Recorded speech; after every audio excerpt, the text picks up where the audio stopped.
ኢምራንን ልጅነትና አላዋቂነቱን አሳዩን። ካልሆነ ግን ወደድክም ጠላህም ኢምራን ስር ቁጭ ብለው ከወራት በኋላ ሂጃብ ለመልበስ የተዘጋጁ ነፍ ሴቶች አሉ።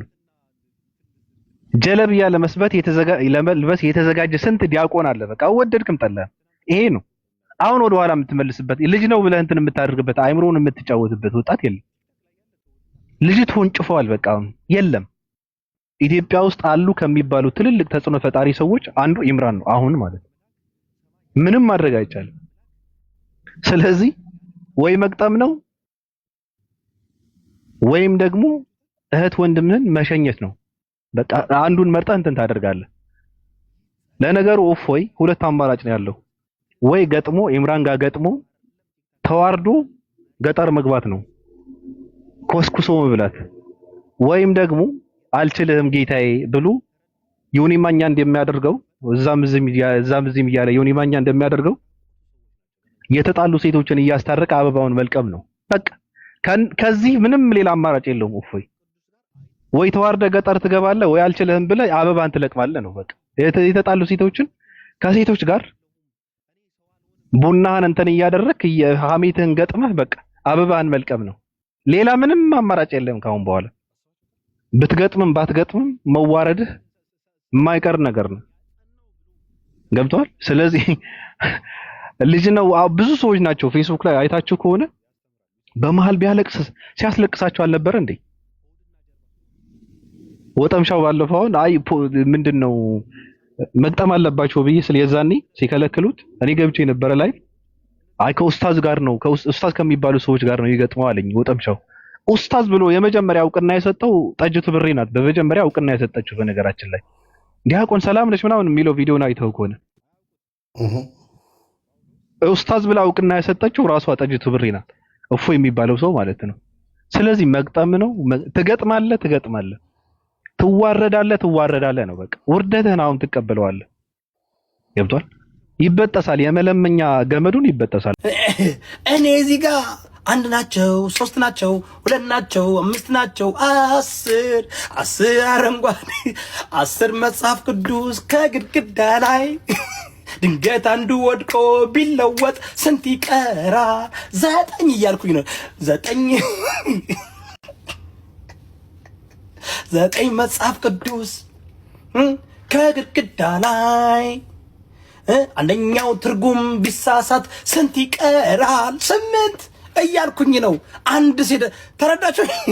እኔ ሐቀኛ ነኝ፣ ጌታ ምስክሬ ነው። በቃ ባዶ እምነትን ክርስትናን በእምነት ነው የምትከተሉት። 8 ልጨርሰው እንዴ? 8 ቨርዥን ባይብል ከግድግዳ ላይ ድንገት አንዱ ወድቆ ቢታረም ስንት ይቀራል? 7 ይላል ጋይስ።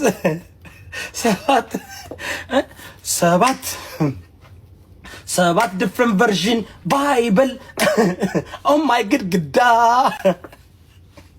7 ቨርዥን ባይብል ቀረ። ድንገት አንዱን ሰነበው ትክክል ካልሆነ ስንት ይቀራል? 6 ቨርዥን ባይብል ከግድግዳ ላይ አንዱን ቤት ጨርሰው ስንት ይቀራል? 5 ቨርዥን ባይብል ከግድግዳ ላይ ድንገት አንዱን አንብቤ ካልወደድኩት ስንት ይቀራል? 4 ሌትስ ጎ ጋይስ 4 ቨርዥን ባይብል ከግድግዳ ላይ ድንገት አንዱን አንብቤ ስጨርስ ስንት ይቀራል? 3 ቨርዥን ባይብል ከግድግዳ ላይ ድንገት አንዱን አንብቤ ስጨርስ ስንት ይቀራል? 2 ቨርዥን ባይብል ከግድግዳ ላይ ድንገት አንዱን አንብቤ ስጨርስ ስንት ይቀራል? አንድ ቨርዥን ባይብል ከግድግዳ ላይ እሱንም አንብቤ ስንት ይቀራል? ቁርአን ከወደ ቁርአን ስትመጡ አንድ ቁርአን ነው ያለው። አንድ ሆሊ ቁርአን ከግድግዳ ላይ ለምን ነው ማናንብበው? ሁላችን ፈርተናል። ስለዚህ ይኸውላችሁ ጋይስ አንዳንድ ጊዜ እንገጥማለን ካላችሁ ግጠሙ። ለምትጠይቁት ጥያቄ ግን ለመመለስ መዘጋጀት አለባችሁ። ለምትጠይቁት ጥያቄ መመለስ ካቃታችሁ አፋችሁን ዘግታችሁ መጠበቅ ጊዜያችሁን መጠበቅ የጊዜ ጉዳይ ነው። ሁልሽም ትሰልሚያለሽ። የጊዜ ጉዳይ ነው። ሁልሽም ትሰልሚያለሽ። ቀስ በቀስ እኮ ሰልማችኋል እኮ ሱብሃንአላህ ቢስሚላህ እኮ እያለን እኮ ነው። ወላሂ ላዚም እኮ እያለን ነው። ሂደናል እኮ አላወቅነውም እንጂ። ስለዚህ ይኸውልህ እፎይ ወንድሜ I understand be real እንደኔ ሀቀኛ ሁን። ያበደ ስራ ነው የተሰራው። የሚገርም ነገር ማለት ነው። አሁን እንደውም ራሱ ገደል ውስጥ የገባው በእንትን ምክንያት ነው። 1 ሚሊዮን ተከታይ ያለው ሰው ጋር ነው ማወራው ያለውን ነገር የኢምራን ጉዳይ እሱ ጋር ተያይዞ ሲመጣ በጣም ከባድ ነገር ነው የተፈጠረው። አንደኛ ነገር ምን አለ መሰለ፣ ኢምራን እንደነገርኳችሁ በቃ አሁን ታዋቂ ሰው ነው፣ በጣም ታዋቂ ሰው ነው ኢምራን። በኢትዮጵያ ደረጃ ነው ያወቁት። ገብቷል? ታዋቂ ነበር። አሁን ደግሞ በጣም ከሱ በላይ ነው። አሁን እኮ 10,000 ሰው እኮ ነው ቁጭ ብለው የሚከታተለው ከታች። በሃይማኖት ጉዳይ ደግሞ 10 ሰዎችን ቁጭ አድርጋ ማስተማር ማለት በጣም ከባድ ነው። አስበዋል? ድሮ እሱ ቤት እኮ 3000 ሰዎች ሲገቡ ሲሰክስ ነበር እኮ። 3000 ሰው 2000 ሰው ገባ ማለት እኮ እሱ ቤት ከባድ ሳክስ ሲሰክስ ነበር እኮ። ገብቷል? አሁን ምንድነው በቃ አማራጭ የለውም። ተወያየም አልተወያየም ሰው ግልብጥ ብሎ ኢምራን ጋር ነው የመጣው። ገብቷል? ስለዚህ አይኑን እያየ አይሸኛቸውም። ምናልባት ፖለቲካ ሰራለሁ ብሎ ራሱን እንትን አድርጎ ራሱን ሸውዶ ራሱን አሳምኖ ኢምራን ጋር የሚገጥም ይመስለኛል እኔ። ኢምራን ደግሞ ጠጅቱ ብሬ በፖለቲካ አትበልጠውም። ኢምራን ላይ የምታስመዘግበው ምንም ፖለቲካ የለም። ስለዚህ አይኔን እያየማ ህዝቡ መሄድ የለበትም ብሎ ኢምራን ጋር ይገጥማል። ኢምራን ጋር ገጠመ ማለት ደግሞ በቃ ሁለት ነገር ነው። ወይ ተዋርዶ ገጠር መግባት ነው፣ ወይ አልችልም ብሎ ምናልባት ከጨቀው አልችልም ብሎ ይሄ የጀመረው ፖለቲካ ምንም የማያውቀውን ነገር አሁን እንትን የሚያደርግበትን ፖለቲካ ትቶ ወደ እንትን መመለስ ነው። ቄሮ ፋኖ ወያኔ ምናምን እያለ ቁጭ ብሎ ወይም በቃ የተጣሉ ሴቶችን እያስታረቀ ቡናው እንትን እያደረገ እጣኑን እያጨሰ ቁጭ ብሎ አበባ መልቀም ነው። በቃ ጺሙን አስተካክሎ እንደውም ሴቶችን ቢጀነጅን ይሻለዋል። እፎይ የለም በቃ አይሳካም። ከዚህ በኋላ መለመን አይቻልም። ምንም አማራጭ የለው። ስለዚህ እንደዚህ አይነት ነገር ከሚያጋጥም ደደብ ኦርቶዶክሳውያን ስላሉ በውጨቅ የሚያደርጉ መሀይማን ማለት እነሱ በፖለቲካ ሊሸውዳቸው ብሎ ኢምራን ጋር የሚገጥም ይመስለኛል። ቪዲዮ የሰሩ ሰዎችስ እንዴ? ብዙ ሰዎች እኮ ናቸው ከሁሴን የደገፉት። ከዛ በኋላ ላየም ስርዓቱ ብቻ በቂ ነው አሉ እኮ። በቃ አይገርምም? ቁጭ ብሎ አንድ ሰው 15 ደቂቃ የጥያቄ እንትን ብሎ 1 ሰዓትን መፍጀት ማለት እኮ በጣም ከባድ እኮ ነው። 100 ምናምን ሺህ ሰው ነው ቁጭ ያለው እዛ ጋር። በጣም ከባድ እኮ ነው። በጣም ከባድ ነገር እኮ ነው። ገብቷል? በዚህ ልክ እኮ መመኑ እኮ በዚህ ልክ ደንቆሮ እኮ አይደለም። ሰዓትን እየሰረቀ በዛ ላይ ፖለቲካ እየሰራ የማይጠየቁ ጥያቄዎችን እየጠየቀ አሁን ትንሽ ዕውቀት ያላቸው ሰዎች አላህ ጭንቅላት አለው የለውም ብለህ ስትል አይ እግዚአብሔርስ ጭንቅላት አለው የለውም ብሎ አይጠይቅም እንዴ? ትውልዱ ግን እንደዛ ብሎ እንኳን የማያስብ ሰው ነው። ገብቷል? እግዚአብሔር ሰማይ ዙፋኔ ነው ምድር የእግር መረገጫ ነው የሚል መጽሐፍ ቅዱስ ላይ ቁጭ አድርገህ አላህ ይሮጣል አይሮጥም ብለህ ስትጠይቅ የምእመኑ ንቀት ነው። ገብቷል? ምድር የእግር መረገጫ ነው የሚለውን እግዚአብሔር ምድር ላይ ይሮጣል አይሮጥም ብሎ ሊጠይቅ ይችላል ብሎ እንኳን እንትን አይልም። ራሱን የሚጠይቅ ሰው አይደለም። ገብቷል? ፖለቲካ መስራት ነው የፈለገው። ስለዚህ ያ ፖለቲካ አልተቀበሉትም እነሱ ማለት ነው።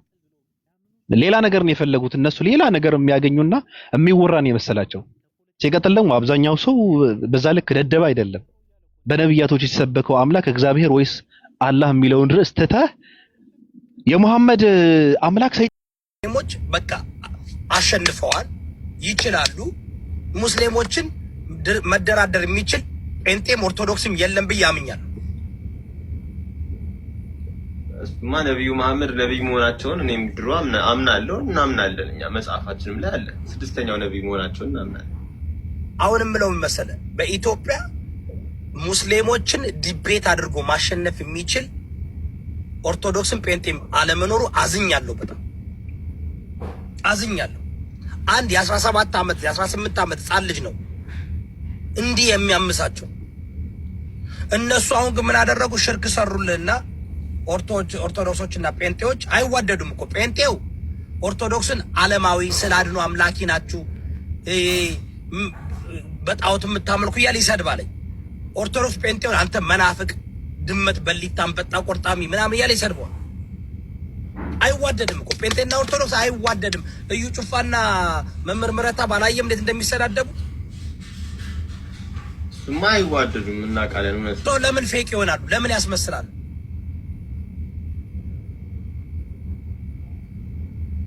በጣም ተናድጃለሁ። አንተ ስለላክልኝ ነው እንጂ ትልቅ ፕሮግራም ላይ ነው ያለሁት። ነቢ ደምሳሽ ፍትሃዊውንና ቪዲዮ ልክልሃለሁ፣ ስራባቸው። ይህ ማበር የለም። ይኸውልህ አንድ መቼም ሊስማሙ አይችሉም። ጴንጤ፣ ኦርቶዶክስ፣ ሙስሊም፣ ፍቅር ስዝም መቼም ልትስማሙ አትችሉም። መከባበር ግን ሌላ ጉዳይ። እኛ በማንም ላይ ጣልቃ አንገባም። እኛ ከሁሉም ጋር ሰላም መፍጠር ነው የምንፈልገው። ማንንም መንቀፍ አንፈልግም። ማንንም ሰላም ልትፈጥር አትችልም። ሰላም እኮ ማለት እኮ አንድ አይነት አመለካከት ሲኖር ነው። መከባበር ነው። መከባበር፣ ሪስፔክት። ድፍ አሁን እኔ ምን አልኩ መሰለህ? ይህ ሙዚቃ ሰራ እኔ አሁን ለምን ነው እኔ ኦርቶዶክስ አይደለሁም፣ ጴንጤ አይደለሁም፣ ሙስሊም አይደለሁም፣ ካልቪኒስት ነኝ። እኔ ተረዳኝ፣ ፕሮቴስታንት ነኝ። ለማንም አላዳላም። ሀቅ በል አለበት። አንተ እንዴት ነው ስፖርት ያደረኩኝ? አንተ በክርስቶስ እንትንህስ ጌም ቀረ የሚባለው እውነት ነው? ወሬን የሰማሁት ቀረ እኮ። ሳምንቱን በሙሉ ከሙስሊሞች ጋር ስላልኩ ተናደውብኝ፣ አበላሹብኝ እኮ። የተዋህዶ ልጆች እኮ ሲያብሩ ድር ቢያብር አንበሳ አያስራ። ለምን እኔ እናንተ አንጫወትም? ኖ እንዴ አይሰውትን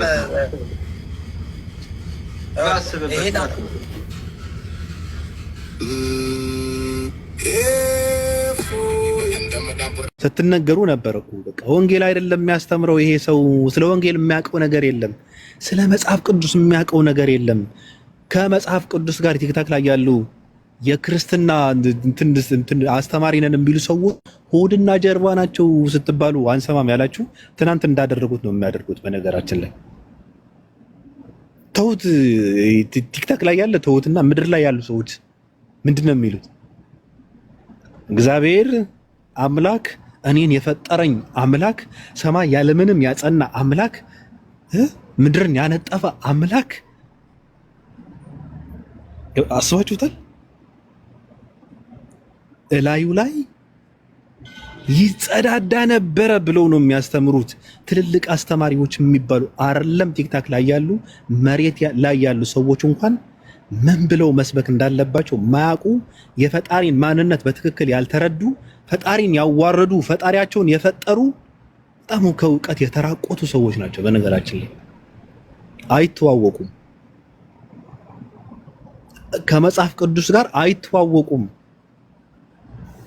እኔ ፈጣሪ አምላክ እንጂ ሰው አይደለሁም፣ እኔ ሰው አልሆንም እያላቸው እግዚአብሔር እላዩ ላይ ይጸዳዳ ነበር ብሎ የሚያስተምሩት እነሱ ናቸው። አስባችሁታል? ሰማይን ለብቻዬን ያጸናው ብሎ እግዚአብሔር እየተናገረ በመጽሐፍ ቅዱስ ሰማይና ምድርን የፈጠሩ ስላሴዎች ናቸው ብለው ደግሞ ያስተምራሉ፣ ይሰብካሉ። ከመጽሐፉ ስለማይተዋወቁ እኮ ነው፣ ሆድና ጀርባ ስለሆኑ እኮ ነው። እኔ አንድ ነኝ እያላቸው እግዚአብሔር በመጽሐፍ ቅዱስ እነሱ አይ ሶስት ነህ ብለው ፈጣሪያቸውን የፈጠሩ ሰዎች እነዚህ ናቸው። ተውት። ቲክታክ ላይ ያለ ሰው ምድር ላይ ያሉ ሰዎች ራሱ አያውቁትም፣ በጣም አያውቁትም፣ አያውቁትም። ጳውሎስ ኢየሱስን አያውቀውም። አስባችሁታል? እነዚህ ሰዎች ጳውሎስን አያውቁትም። አስተማሪ ነን የሚሉ ሰዎች ማለት ነው። ልጆቻቸው ደግሞ እነዚህ ሰዎችን አያውቋቸውም፣ አባቶች ማለት ነው። አስተማሪ ነን የሚሉ ሰዎች እነዚህ ተማሪዎች አባቶችን አያውቋቸውም፣ በጣም ጉደኛ እንደሆኑ እና በጣም ከባድ ነው። እኔ በጣም ማዝነው ለፖለቲካ ዓላማ ለሚዲያ የበላይነት አበባ እየለቀሙ ብር እያስላኩ በሰው ህይወትና ደም ለሚሸቅጡ ለነ ዘመድኩን በቀለና ለነ እፎይ ሲባል ለመገደል የተዘጋጁ ኦርቶዶክሳውያን አሉ ኢትዮጵያ ውስጥ። መገደል የለባቸውም።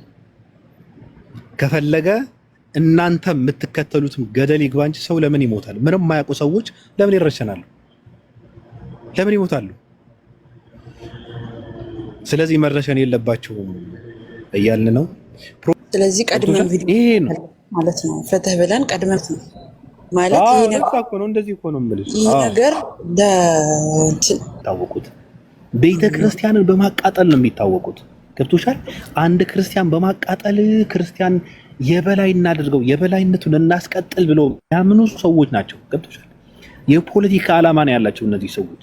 ከፖለቲካ የተላቀቁ ሰዎች አይደሉም። እፎይ እኮ ሲመጣ እኮ ቄሮ እያለ እኮ ነው የመጣው በፖለቲካ ማለት ነው። ገብቶሻል? እንትን ምንድነው ዘይት የለም ቅቤ የለም እያለ እኮ ነው የመጣው በፖለቲካ። ፖለቲከኛ ነበረ። ዘመድኩን በቀለ ዲያቆን የነበረ ወልጋዳ በፖለቲካ ጉዳይ የሚያማስል እንትን ሰው ነው። ገብቶሻል? ስለዚህ አርሲ ላይ እንደተደረገው እንደዛ አድርገው ፖለቲካ ለመስራት ነው እየተዘጋጁ ያለው። አሁን እንደዛ ነው፣ ጭዊው እንደዛ ነው። ስለዚህ ሁሌም እኮ እናወራለን እኮ የሚሰማ ሰው የለም እንጂ እኮ ከተደረገ በኋላ ነው የሚነቃው ትውልዱ። በጣም የሚያሳዝነው ነገር ገብቶሻል? አሁን በጣም አመሰግናለሁ እንዲህ ጊዜ ሰጣ ስላወራን።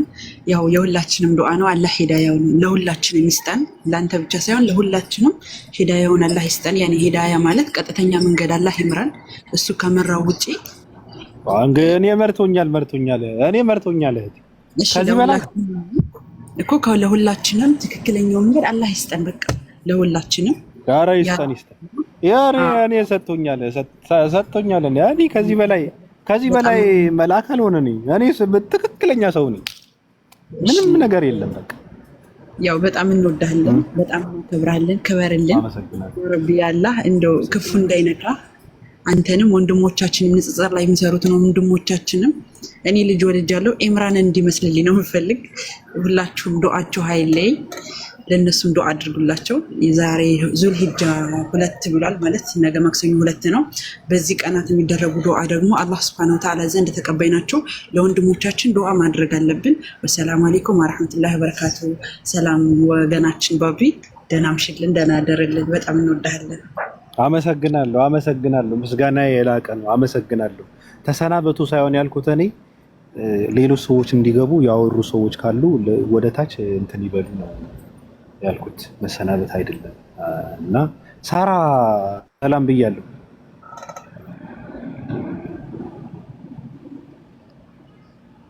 ሳራ ሰላም ብያለሁ። የአማራ ጉዳይ ምናምን ሳራ ሰላም አለይኩም። እንዴት ነሽ ሳራ? ሰላም ወራህመቱላሂ ወበረካቱ። የአማራ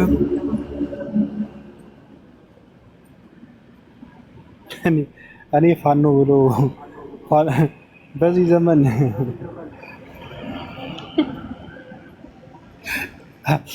እኔ ወጣት ግን እኔ በጣም እኮ ነው የሚያሳዝነኝ። ትውልድ እኮ በጣም የሚያሳዝን ደረጃ ላይ ነው ያለው። ፋኖ ምንድን ነው የሚለው? አያም ፋኖ ብሎ ወጣት ነው ደግሞ። ወጣት እኮ እኔ ብልጽግና ነኝ ማለት የለበትም። ቲዲኤፍ ነኝ ምንድነው ኦነግ ነኝ ፋኖ ነኝ ማለት የለበትም። ወጣቱ ራሳችሁን አትሸውዱ። ሳራ ሰላም ብያለሁ። አንተን ቆይ ወደ አንተ እመጣለሁ።